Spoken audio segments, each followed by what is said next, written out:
Hello and welcome to some more Star Citizen. We've got the monthly report through now. We've basically got a monthly report that covers November, December, and kind of what CIG are working on now in regards to Star Citizen's persistent universe. We're going to go through this. I've summarized some of the parts. Some of them I'm going to be reading in full. Let's jump straight in.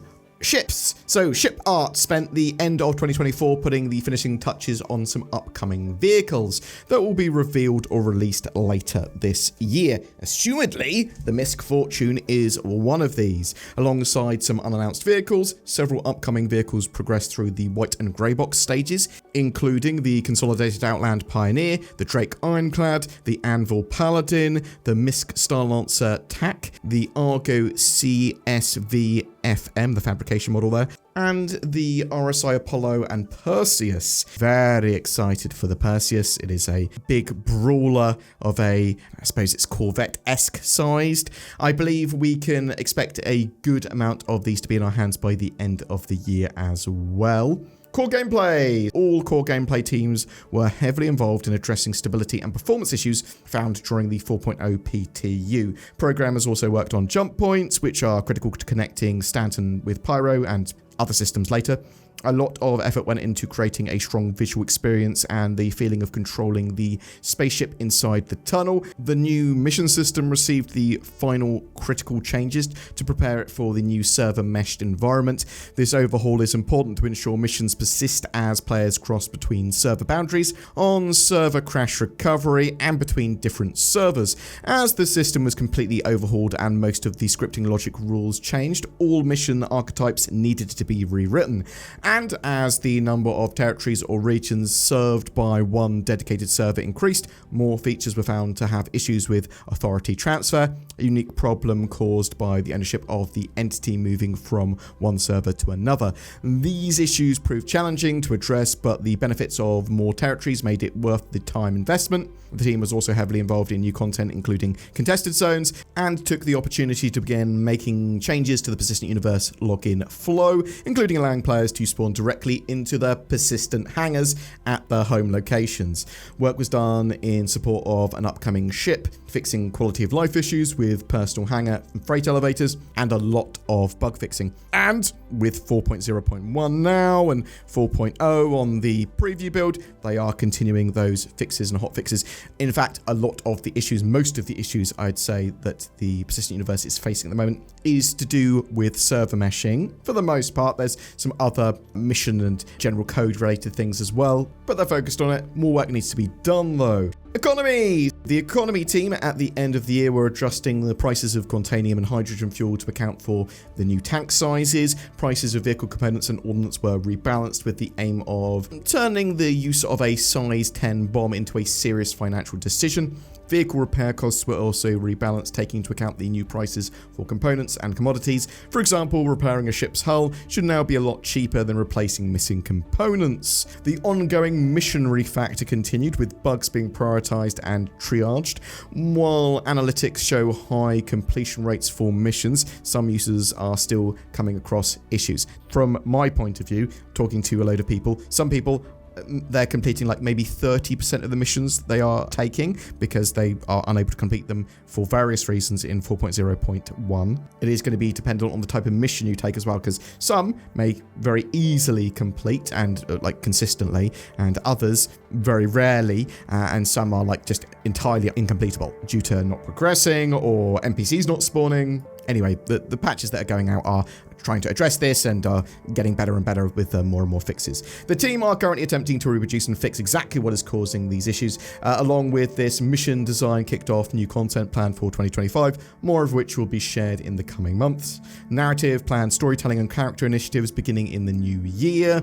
The locations team spent the end of 2024 supporting Alpha 4.0, including polishing, optimizing, and bug fixing Pyro's contested zones and outposts. Tech design primarily focused on contested zones. Support ranged from setting up new entities, implementing gameplay and reward logic, fixing doors, hooking up lights and sound effects, as well as iterating and playtesting. For the graphics department, the end of 2024 largely involved making significant performance and stability improvements to 4.0. They also finalized internal support for Vulkan and rolled it out as the default renderer for developers. And I can actually say that with the latest updates in 4.0.1 and bug fixes, it works pretty well. I'm interested to know other people's experiences of Vulkan in that latest OpenPT patch. This includes many stability improvements alongside multi-threading improvements to increase CPU performance on multi-core machines. These improvements are in the main branch, so we'll reach the persistent universe when the next major pull of the main code branch takes place. So I'm assuming that means 4.1,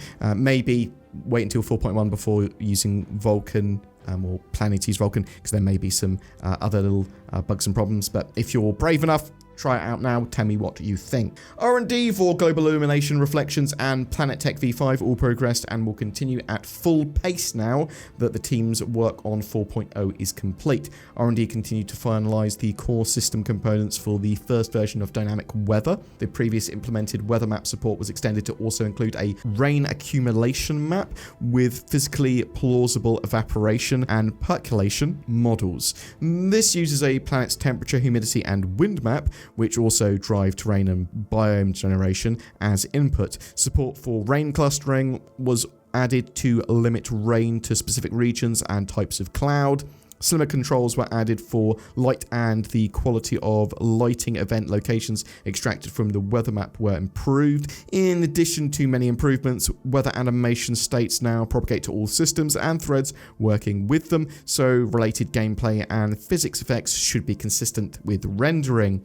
Online services finalized the back-end services crucial to several key features, including the mission system refactor, the entity subscription service, marker refactor, the scenario service, and various social service updates. Each of these enhancements played a vital role in the overarching goal of making server meshing a reality. The animation team created player interaction animations for hacking and door panels. They also worked on various creature animations for the Copian, Quasi-Grazer, and the Valakir, and prepped for upcoming creatures. The devs then undertook several performance capture shoots before solving the data and facial animations. The end of the year was spent developing various animations for existing and upcoming creatures, while facial animation continued to create animations for the captured performances. The technical animation team made substantial progress towards finalizing several creatures, ensuring they're ready to be deployed across various planets. One of the team's major milestones was the successful integration of new heads into the character customizer. This enhancement will offer players more variety and customization options, further enriching personalization. A contingent of the tech animation team is currently invested in the development and upkeep of player interactions. Most recently, this included the fuse puzzles, which were trickier to implement than you might expect. The character art team supported Starware Art Det and fixed bugs for the live releases. They're currently working on 2 new armors alongside upcoming armor variants. At some point, we're going to see the different role-based armors. There's soft classes in Star Citizen. The AI team ended 2024 progressing with tasks for 4.0 and beyond. This involved adding and validating social AI behaviors across the new stations and outposts to ensure NPCs are positioned and pathfind correctly through each space. As many players noticed, dynamic conversations have also started to appear in-game, which began with tech from Squadron 42. To improve the experience, a small capture session was undertaken to enable new conversations specific to Pyro and Stanton. This is definitely something they want to leverage more in the future, potentially even allowing them to reference in-game events. They looked back at Stanton's landing zones to upgrade their behaviors to the standard set in Pyro, as well as improving NPC density in areas, especially like busy landing zones. The AI feature team progressed with combat for Pyro, particularly for contested zones.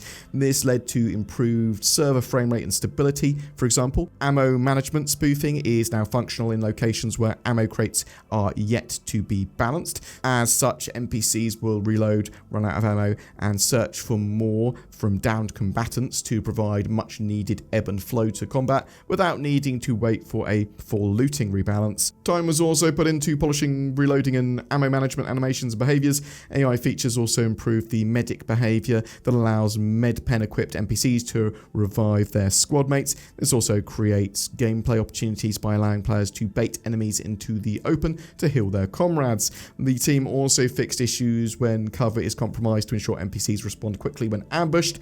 AI features worked alongside animation to introduce a new creature to Star Citizen's universe, the Quasi-Grazer, and its variants. Obviously, that's in 4.0. Work also progressed on animation stances, which are used by the Quasi-Grazer when sleeping and grazing. These are particularly relevant to the day-night sleep cycle. A new charge attack was also introduced, AI tech-enabled dynamic cover generation for planets, and some locations chosen by the designers. This was part of the tech presented at CitizenCon. They also implemented a new exporter for dynamic cover generation as part of a locations object container. For dynamic cover, fixes were made when reusing cover locations after a navigation tile regenerates without NPCs. Multiple improvements were made to the tactical point system to provide faster results while searching for usables. Cover or points on the navigation mesh with less impact on the frame time budget. The navigation system received numerous improvements for the Alpha 4.0 release. Ship AI behaviors received a lot of attention, including improvements to better handle failures and updates to reinforce behaviors and collision avoidance logic.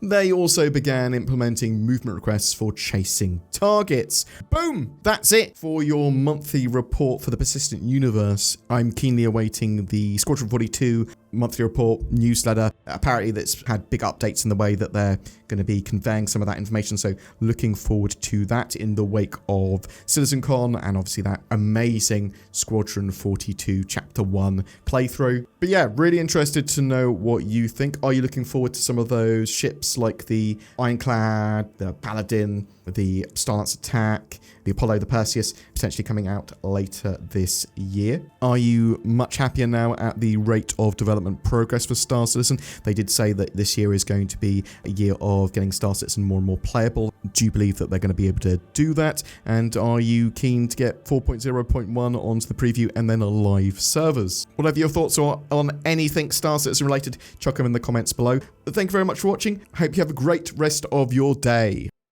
We haven't got an outro yet, Zin, for NordVPN for this month. Mm-hmm. So you should... Oh, what's that? It's 2025. I don't want someone stealing my keyboard, and neither do you. Also, you can click the links below to get NordVPN. Everyone can agree on that, right? Yeah. Yeah. Have we decided on a ship giveaway? Yes, we're giving away a Mirai Guardian. Ooh. Yes. Ooh, that's exciting. A single-seater, powerful, heavy fighter. I do think the QI variant's better, but maybe you can upgrade it. We're not We're not giving away that one. Also, CIG have given this one. They've gone, you want a ship for a giveaway? You can give that one away. I've gone, cool, I'll have that. Well, I'll give it away. Also, click the join button under my videos to help support the channel further. Like, share, subscribe, do all that sort of jazz. Thanks for watching. Happy 2025. Happy New Year. Click the links, join the buttons, comment and subscribes, and all the other things.